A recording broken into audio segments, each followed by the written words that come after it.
السلام علیکم۔ سعودی وزارت داخلہ کی جانب سے اقامہ لیبر اور بارڈر سیکورٹی قوانین کی خلاف ورزیوں کے خلاف ملک بھر میں کریک ڈاؤن جاری ہے۔ تازہ ہفتہ وار رپورٹ کے مطابق 15,430 افراد کو اقامہ لیبر اور سرحدی قوانین کی خلاف ورزی پر گرفتار کیا گیا۔ قانونی کارروائیاں مکمل ہونے کے بعد 11,800 سے زائد غیر قانونی تارکین وطن کو ان کے ملک واپس بھیج دیا گیا۔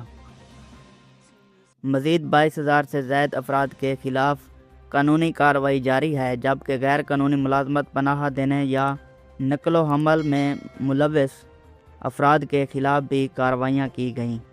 اہم ہدایات: سعودی حکومت نے خبردار کیا ہے کہ غیر ملکی کارکنوں کو ملازمت دینے، پناہ دینے یا ان کی مدد کرنے والوں پر بھاری جرمانے، قید اور بعض صورتوں میں کاروباری پابندیاں بھی عائد کی جا سکتی ہیں۔